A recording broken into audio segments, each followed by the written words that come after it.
여러분, 우리 주님을 사랑하시면 아멘 하십시다.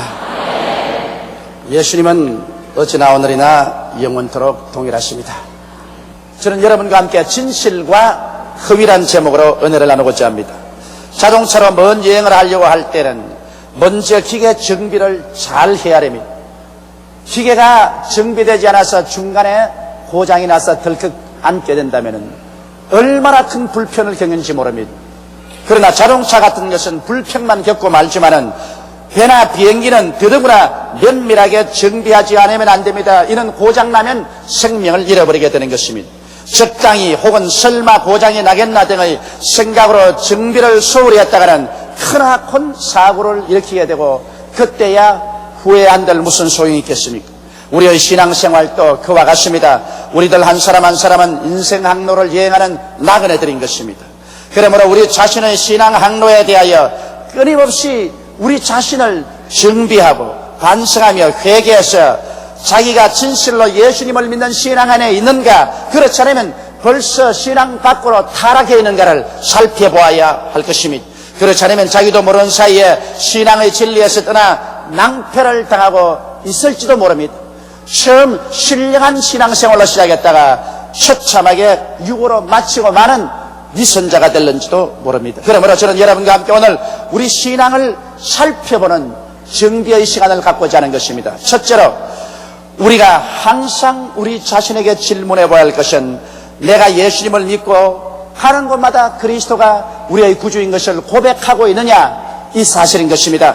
로마서 10장 9절로 10절에 내가 만일 내 입으로 예수를 주로 시인하며 또 하나님께서 그를 죽은 자 가운데서 살리신 것을 내 마음에 믿으면 구원을 얻으리니 사람이 마음에 믿어 의에 이르고 입으로 시인하여 구원에 이르나니라고 말씀하고 있습니다. 우리가 마음속으로 예수께서 나의 죄와 불의, 추악, 저주, 절망, 죽음을 한 몸에 걸머지시고 십자가에 올라가셔 몸짓고 피 흘리심으로 이를 다 청산해 주신 것을 받아들이고 또 예수님이 날 대신 죽어 장사진 했다가 사흘 만에 부활해서 승천하신 것을 믿을 때 나는 구원받을 수 있는 가능성이 있는 것이지 구원받은 것은 아닙니다.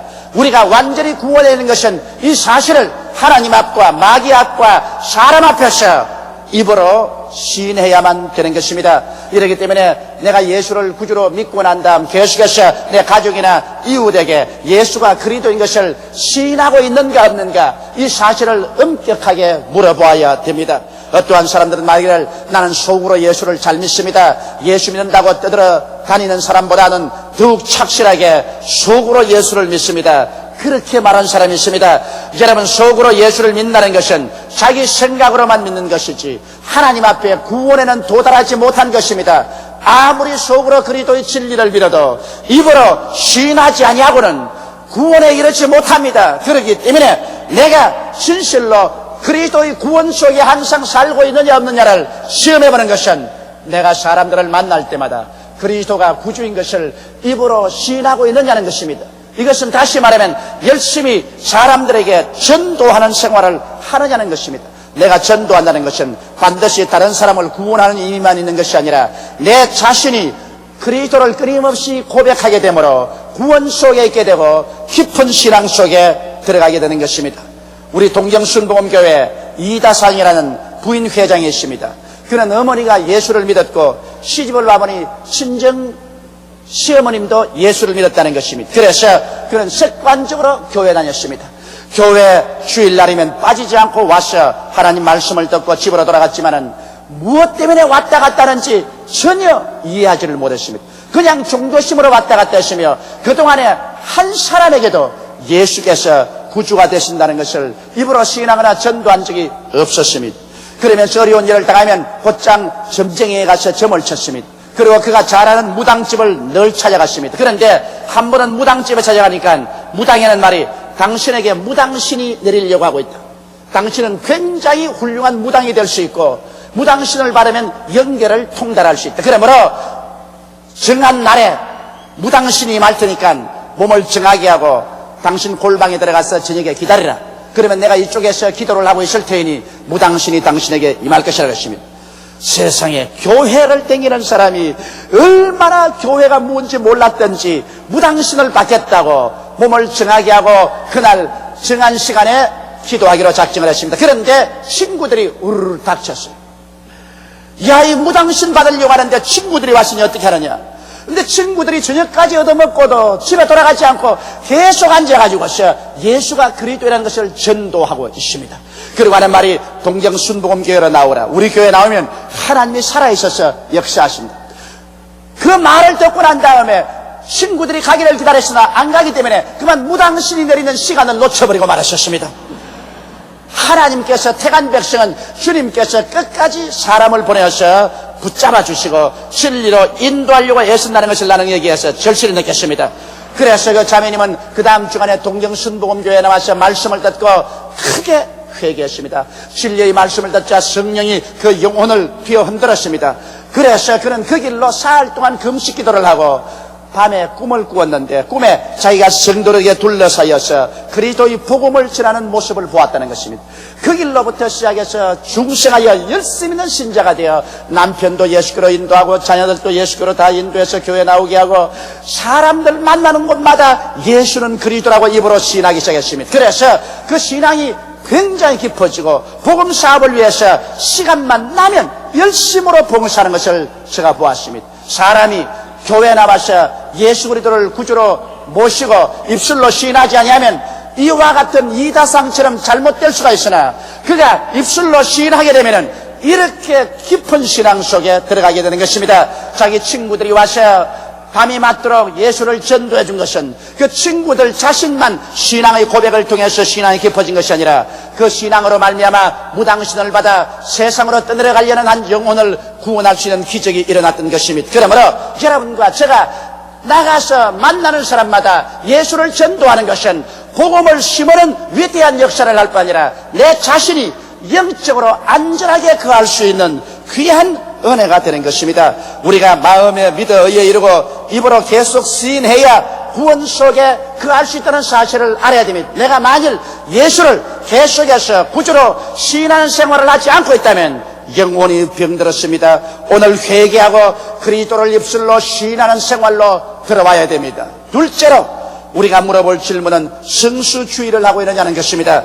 이사야서 58장 13절로 14절에 만일 안식일에 내 발을 금하여 내 성일에 오락을 행치 아니하고 안식일을 일컬어 즐거운 날이라 여호와의 성일을 존귀한 날이라 하여 이를 존귀히 여기고 내 길로 행치 아니하며 내 오락을 굳지 아니하며 사사로운 말을 하지 아니하면 내가 여호와의 안에서 즐거움을 얻을 것이라. 내가 너를 땅의 높은 곳에 올리고 내 조상 야곱의 업으로 기르리라.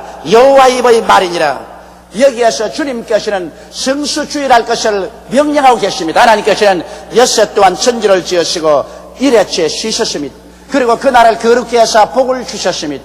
오늘날 우리들은 이제 예수께서 죽었다가 부활하신 날을 우리의 안식일로 지킵니다. 그리고 바로 그 주일날에 오순절 다락방에서 성령이 임하신 것입니다. 우리는 주일날 교회에 나와서 예수님을 만나기를 고대하며 성령께서 우리에게 임하셔서 우리의 신앙을 강하게 해줄 것을 기다리는 것입니다. 엿새 동안 우리는 부지런히 일하고 우리 뜻대로 살고 일회째는 하나님의 날이기 때문에 하나님 성전에 와서 주의 말씀을 듣고 찬미하고 예배드리고 주를 만나고 성령을 받는 귀한 날로 삼아야 됩니다. 이 날을 등한히 느끼면 우리의 신앙에 중대한 병이 들게 됩니다. 성경은 안식일을 지키지 못하는 사람도 있는 것을 실적이 고백하고 있습니다. 제사장들은 안식일 날에 환례 받으러 오는 사람들에게 환례를 베푸는 일을 합니다. 예수님께서는 안식일에 병든 자를 고쳤습니다. 그래서 예수님이 안식일에 병든 자를 고치는 일을 한다고 비난할 때 주님 하신 말씀이 안식일에 선을 행하는 것이 옳으냐 악을 행하는 것이 옳으냐 사람의 생명을 살리는 것이 옳으냐 사람의 생명을 죽이는 것이 옳으냐고 말하셨습니다. 그러므로 안식일을 범해도 용서받을 수 있는 것은 대중의 선이나 생명을 구원하기 위해서 종사하는 일은 주님의 용납함을 받을 수가 있습니다. 예를 들어 말하면 안식일에 버스나 전철을 운전하시는 분들은 그렇게 해야 수많은 사람들이 교회에 왔다 갔다 할 수 있습니다. 안식일에도 발전소에서 발전을 해야 우리가 설교도 할 수 있고 또 전등불도 켤 수 있으며 병원에서 환자를 치료할 수도 있습니다. 안식일에 의사는 병원 문을 열어놓아야 될 것입니다. 왜냐하면 안식이라도 급한 환자가 생기면 그 생명을 구원하는 일을 도와줘야 됩니다. 이와 같이 대중의 선이나 대중의 생명을 구원하기 위한 일은 안식이라도 해야 됩니다. 그러나 사사로운 일은 하지 말아야 되는 것입니다. 자기 개인의 사업이나 개인의 오락을 위해서 안식일을 범한다는 것은 하나님 앞에 범죄하는 것입니다. 안식일 날 등산 가거나 낚시 가거나 골프를 가고 안식일 날 들나들이를 가기 위해서 하나님의 날을 범한다는 것은 이것은 하나님 앞에 범죄하고 그 영혼이 하나님의 성령의 은혜에서 떨어져 나가는 것입니다. 왜냐하면 안식일에 예수께서 언제나 나타나셨으며 안식일에 언제나 성령께서 임하신 것입니다. 이러므로 오늘 또 우리는 주일 안식일에 예수님을 만나고 성령을 받는 축복을 입어야 되는 것입니다. 성경은 말씀하시기를 안식일에는 오락을 금하라고 말했습니다. 세상에 나가서 오락하는 것 우리 예수 믿는 사람은 허락되어 있지 않습니다. 안식일을 존귀히 여겨서 하나님을 섬기고 말씀을 읽고 기도드리고 그날은 하나님의 영광을 위해서 사는 날인 것입니다. 이렇게 할 때 하나님께서 우리의 마음속에 넘치는 즐거움을 주겠다고 하셨습니다. 여러분 성수주의라면 마음에 슬픔이 다가올 것 같지만은 그렇지 않습니다. 세상에 그 어떤 일을 하는 사람보다도 그 마음속에 하나님께서 즐거움을 얻게 해주실 것이라고 말하셨습니다. 성수주의라는 사람이나 나라를 하나님께서 높이 들어서 높은 데서 살게 하겠다고 말하셨습니다. 낮은 데서 버림받은 삶을 살지 않고 높은 데서 존귀하게 살도록 만들어주며 아브라함과 이삭과 야곱의 축복으로 축복해 주겠다고 말씀하신 것입니다. 안식일을 범하고 난 다음에도 자기 스스로 힘으로 잘 살아보겠다고 노력하는 것은 어리석은 일입니다. 우리 주를 믿는 사람은 성수주일에서 하나님을 섬기면 하나님께서 하늘문을 여시고 축복하여 주시기 때문에 사람이 생각하지 못한 하나님의 은혜가 임하시는 것입니다. 하나님께서 문을 열어놓으면 닫을 자가 없고 닫아놓으면 열 자가 없다고 성경은 말씀하고 있는 것입니다. 하나님께서 축복을 해주시는데 누가 그 축복을 막을 수가 있겠습니까? 여러분께서 성수주일하면 반드시 하나님께서 기쁨을 주시고 높은 데 살게 해주시고 아브라함과 이삭과 야곱의 축복을 허락해 주시는 것입니다. 이렇기 때문에 성수주의라는 것을 잊지 마십시오. 여러분께서 어떤 일이 있더라도 결심하고 주일날을 거룩히 지켜서 하나님을 섬기고 예수님을 만나고 성령을 받는 귀한 은총을 받게 되시기를 주님 이름으로 축원합니다. 셋째로 우리 신앙을 늘 살펴봐야 할 것은 우리가 11조를 어떻게 하느냐는 것입니다. 성경 말라기 3장 7절로 12절에는 만군의 여호와가 이르노라 너희 열조의 날로부터 너희가 나의 규례를 떠나 지키지 아니하였도다. 그런즉 내게로 돌아가라 그리하면 나도 너희에게로 돌아가리라 하였더니 너희가 이르기를 우리가 어떻게 하여야 돌아가리까도다. 사람이 어찌하여 하나님의 것을 도적질하겠느냐. 그러나 너희는 나의 것을 도적질하고도 말하기를 우리가 어떻게 주의 것을 도적질하였나니까 하도다. 이는 곧 11조와 헌물이라 너희 온 나라가 나의 것을 도적질하였으므로 너희가 저주를 받았나니라. 만군의 여호와가 이르노라 너희의 온전한 11조를 창고에 들여 나의 집에 양식이 있게 하고 그것으로 나를 시험하여 내가 하늘 문을 열고 너희에게 복을 쌓을 것이 없도록 붙지 아니하나 보라. 만군의 여호와가 이르노라 내가 너희를 위하여 황충을 금하여 너희 토지 소산을 멸하지 않게 하며 너희 밭에 포도나무의 과실로 기한전에 떨어지지 않게 하리니 너희 땅이 아름다워짐으로 열방이 너희를 복되다리라. 만군의 여호와의 말이니라. 여러분 사람들은 11조를 내라고 하면 굉장히 아까워합니다. 왜냐하면 성경에도 내 물질이 있는 곳에 내 마음이 있다고 말했습니다. 사람의 마음은 물질에 잡히는 것입니다. 아담과 하와를 위해 하나님께서 아름다운 낙원 에덴 동산을 지으시고 보기에도 아름답고 먹기에도 좋은 실과 나무가 나게 하셨습니다. 에덴은 바로 자기들이 사는 집이었었습니다. 그런데 그 에덴 동산 중앙에 선악을 하는 실과 나무가 나게 하시고 하나님이 이는 먹지 말라고 하셨습니다. 그것은 하나님의 것입니다.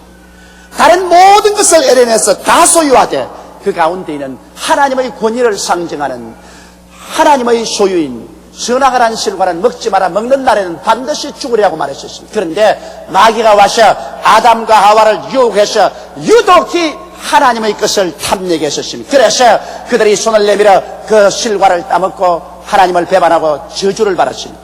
그 영혼이 죽고 육체도 사형언도를 당하고 생활은 가시와 응급기가 나서 처참하게 되었습니다. 그것이 바로 아담과 하와의 운명이며 그 후예들이 살아온 역사적인 환경인 것입니다. 오늘날에 와서 하나님께서는 여러분과 나에게 햇빛을 주시고 공기를 주시고 물을 주시고 이 땅에서 살게 하시고 우리들에게 재물을 모으는 능력을 주셔서 물질을 먹게 하시고 난 다음 그 물질 중에 10분의 1은 하나님의 것이라고 주장하시는 것입니다. 그러므로 11조는 바로 선악과와 같이 하나님의 권위를 상징하는 것이며 하나님의 소유물입니다. 성경은 말씀하기를 너희가 11조를 도적질함으로 온 나라가 저주를 받았다고 말한 것입니다. 여러분, 우리가 하나님의 저주를 머리에 이고 산다면 물질적으로 아무리 풍요하게 산다 할지라도 마음에 평안이 있겠습니까? 기쁨이 있겠습니까? 소망이 있겠습니까? 생활에 고통이 꽉 들어차지 않겠습니까? 이러므로 우리의 적은 소유를 가지고라도 하나님 권위를 인정하고 순종하고 하나님의 축복으로 산다면 의와 희락과 평강이 넘쳐나게 될 것입니다. 이러므로 사랑하는 성도 여러분, 우리들은 하나님의 명령에 순종해서 우리 신앙이 올바르게 되기 위해서 우리의 생활에 수입의 10분의 1을 반드시 하나님께 드려야 됩니다. 이것은 아깝게 생각할 것이 못 되는 것은 우리 것이 아니라 하나님의 것입니다. 어떠한 사람들은 말하기를 11조란 율법 시대에 있는 것이고 은혜 시대에는 그런 것이 없다고 말합니다. 이것은 탐욕 때문에 그런 말을 지어낸 것입니다. 왜냐하면 율법이 오기 430년 전에 우리의 믿음의 조상 아브라함도 그가 얻은 일체의 11조를 멜기세덱 하나님의 종에게 드렸습니다. 이삭과 야곱도 11조를 드렸습니다. 이러므로 11조는 바로 하나님의 권위를 인정하는 것이요 하나님의 것을 하나님께 돌려서 하나님으로부터 의로움을 받고 축복을 받는 것입니다. 오늘 그러므로 성경은 말씀하기를 11조를 드리면 하나님께서 직접적으로 복을 내려주겠다고 말씀한 것입니다. 성경에는 하나님을 시험치 말라고 했는데 오직 11조 문제에 관해서는 하나님께서 내 집에 양식이 있게 하고 나를 시험하여 보라. 내가 하늘문을 열고 너에게 쌓을 것이 없도록 붙지 않냐나 보라고 말씀하고 있는 것입니다. 이러므로 하나님께서 직접적으로 11조를 드릴 때 하나님의 손길로서 우리에게 축복해 주실 것을 약속한 것입니다. 또 간접적으로 하나님께서는 우리에게 재앙을 당하지 않게 함으로 축복해 주겠다고 말씀한 것입니다. 황충을 금하여 너희 토지 소산을 멸하지 않게 하며 너희 밭에 포도나무의 과실로 기한 전에 떨어지지 않게 하겠다는 것입니다. 우리 가정에서 질병을 제하여 버려서 자녀들이 병 없이 잘 자라게 하며 사고가 나지 않게 해서 가정이나 사업장에 사고 없게 하고 재앙이 다가오게 하지 않다면 우리는 그로 말미암아 얼마나 큰 축복을 받고 안심하고 살 수 있지 않겠습니까? 우리의 신앙의 척도는 역시 우리가 11조를 드리느냐 드리지 않느냐가 가지고서 재어볼 수 있으며 우리 신앙이 올바른 관계에 놓여 있느냐 그래서는 병들어 있느냐는 11조를 가지고서 척도해 볼 수 있는 것입니다. 이러므로 여러분과 나는 우리의 신앙생활에 하나님 앞에 도적질하고 저주를 받아서 살지 말고 하나님의 축복을 받아서 살도록 항상 11조를 착실하게 드리는 여러분 되시기를 주님의 이름으로 축원합니다. 이것은 힘이 될 것입니다. 그러나 하나님을 순종하는 일에 힘들지 않은 것이 어디 있습니까? 다른 그 무엇보다도 11조는 마귀가 와서 언제나 유혹을 합니다. 11조를 너가 소유해버리라. 11조를 하나님께 드리지 말라. 이것은 에덴 동산에서 아담과 하와에게 유혹하던 그 마귀는 오늘 또 와서 여러분에게 그 유혹을 합니다. 그 유혹을 떨쳐버리고 하나님께 순종할 때 여러분은 참으로 하나님을 믿고 따르는 제자로서 인정을 받을 수가 있는 것입니다. 넷째로 우리를 점검할 것은 우리 자신이 계명대로 살려고 노력하고 있는가를 물어봐야 되는 것입니다. 제가 노력하고 있는가라고 말하는 것은 여러분과 나는 인간인 이상 완전히 하나님의 계명대로 살 수가 없습니다. 성경은 말씀하기를 모든 사람의 죄를 범하였으니 하나님의 영광에 이르지 못한다고 말했으며 의인은 없나니 하나도 없다고 말했었습니다. 그러므로 우리가 일평생 살면서 죄를 짓지 않은 의인이 완전히 될 수는 없습니다. 성경은 말씀하기를 만일 우리가 우리 죄를 자백하면 저는 미쁘시고 이로우사 우리 죄를 사하시며 모든 불의에서 우리를 깨끗게 하실 것이요 만일 우리가 죄 없다 하면 거짓말하는 것이라고 말했었습니다.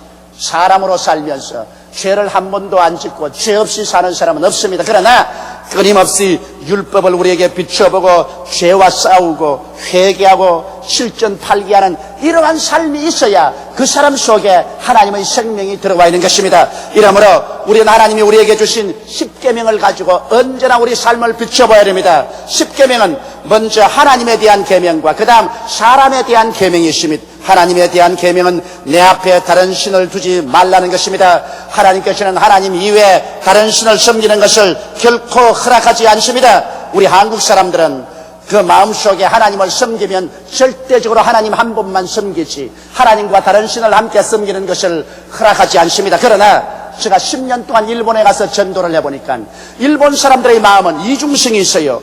하나님을 섬기면서 다른 신을 섬길 수 있다고 생각을 합니다. 어느 기독교 신앙인의 집에 가보니까 그 마당에 부처가 있어요. 그런데 대청마루에 들어가니까 신단이 있어요. 안방에 들어가니까 경대 위에 성경이 있어요.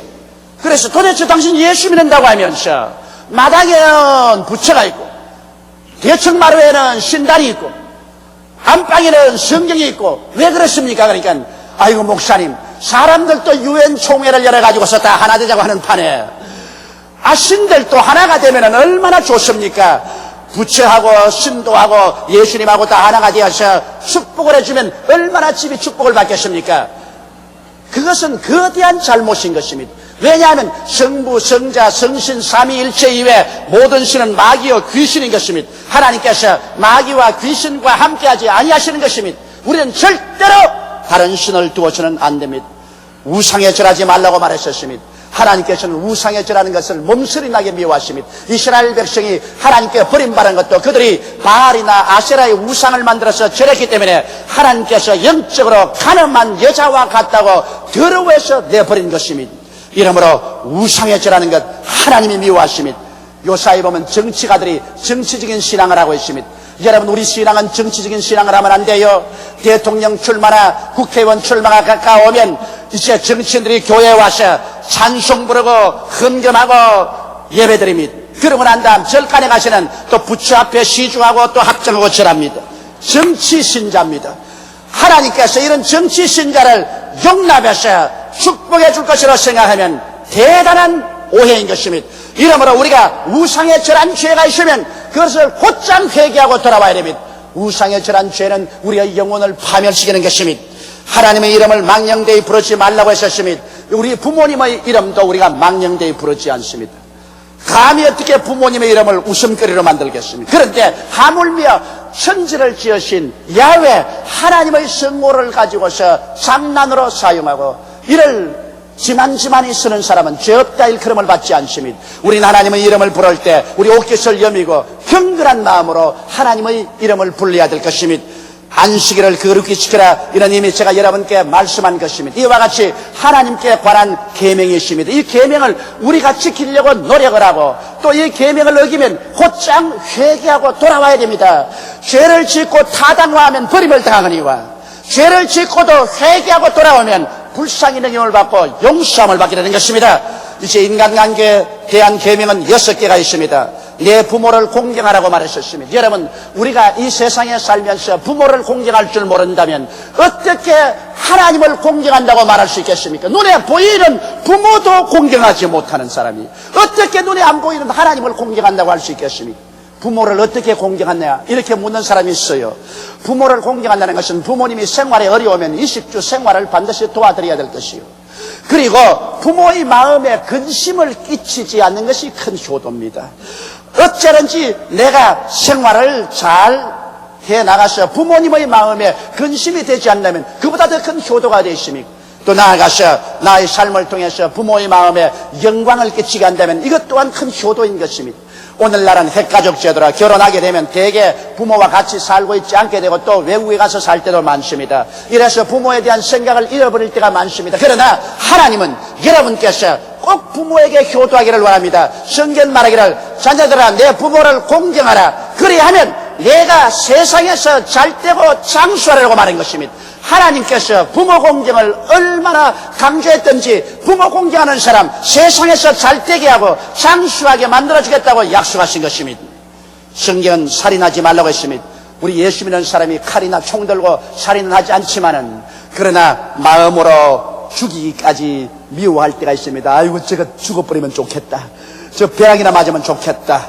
자동차 사고가 나서 칵 하고 죽어버리면 좋겠다. 그런 미운 생각이 마음속에 날 때가 있습니다. 이런 미운 생각을 가지면 이건 살인한 것입니다. 이러한 생각을 가질 때 자기 영혼이 파괴되고 기도가 막히고 하나님 앞에 나설 수가 없게 되는 것입니다. 이러한 죄를 회개해야 됩니다. 성경은 간음하지 말라고 말했었습니다. 간음은 하나님께서 미워하십니다. 왜냐하면 너희 몸은 하나님의 성전인 것과 하나님의 성령이 너희 몸에 거하시는 것을 알지 못하느냐. 하나님의 성전을 더럽히는 자는 하나님께서 저를 멸하시라고 말한 것입니다. 이러므로 간음죄는 자기 영혼의 상처를 가져오는 것입니다. 하나님께서 오늘 세상이 소돔과 고모라 같이 되어가며 심판하기 위해서 에이즈를 보냈습니다. 요사이 에이즈라는 병에 걸리면 그는 살아나갈 도리가 없습니다. 어떠한 과학도 의학도 그 사람을 건져내지 못하고 처참하게 곰팡이에 먹혀서 죽습니다. 이러므로 우리는 간음한 죄를 회개해야 됩니다. 그리고 하나님 앞에 나가 예수의 보혈로 씻음을 받아야 됩니다. 도적질하지 말라고 했었습니다. 여러분, 우리가 일상적으로 예수 믿는 사람이 도적질은 하지 않지요. 그러나 무의식적으로 나무 책 빌려와서 주지 않고 나무 옷 빌려와서 입고서 주지 않습니다. 물건을 사고 팔 때 거짓말로 속여서 사고 팝니다. 이와 같은 것들이 결국 도적질이 되는 것입니다. 일시적으로 내게 유익이 되는 것 같지만은 먼 눈으로 보게 될 때 이러한 일들이 하나님 앞에 참소가 되어서 우리에게 축복의 길을 막아버리고 마는 것입니다. 내 이웃을 거짓 증거하지 말라고 말했습니다. 우리는 세상에 살면서 이웃 거짓 증거하는 죄는 너무나 많이 짓습니다. 이것은 내가 원든 원치 않든 미운 사람이 있으면 그 사람에게 덮어 씌웁니다. 시어머니는 며느리에게, 며느리는 시어머니에게, 혹은 시누이에게, 혹은 형제들, 혹은 친구들 간에 미운 사람이 있으면 어떠한 조그마한 변명이라도 가지고서 이유만 있으면 덮어 씌워버린 것입니다. 거짓 증거합니다. 심소봉대에서 공격합니다. 이러한 죄는 일반 성도들이 지을 뿐 아니라 목사들도 굉장히 이런 죄를 많이 짓습니다. 목사들이 모이면 서로 시기하고 분노하는 말을 많이 합니다. 이러한 죄를 우리가 회개해야 됩니다. 이러한 죄 가운데 있으면 우리 영혼이 파괴되고 하나님의 성령이 우리 가운데서 역사할 수 없게 만들어내는 것입니다. 내 이웃을 거짓 증거하는 죄를 회개해야 됩니다. 또한 내 이웃을 탐하지 말라고 했습니다. 탐심이 생기면 마음속에 미운 생각이 생깁니다. 이웃을 탐하게 되면 이웃을 모함하게 되고 모략하게 되고 못되게 만들고 내가 그 사람을 언제든지 패하게 만들기를 원합니다. 이렇게 해서 시기와 분노와 질투가 끝이지 않습니다. 성경에는 내 있는 것으로 만족할 줄 알라고 말하셨습니다. 우리가 탐욕이 생겨서 마음의 시기와 질투와 분노가 불타기 시작하면 이것은 자기도 망하고 남도 망치는 것입니다. 하나님께서 우리에게 십계명을 준 것은 우리를 괴롭히기 위해서 준 것이 아닙니다. 십계명이라는 것은 여러분과 내가 낭떠러지에 떨어지지 않도록 하나님께서 철사줄을 쳐놓은 것입니다.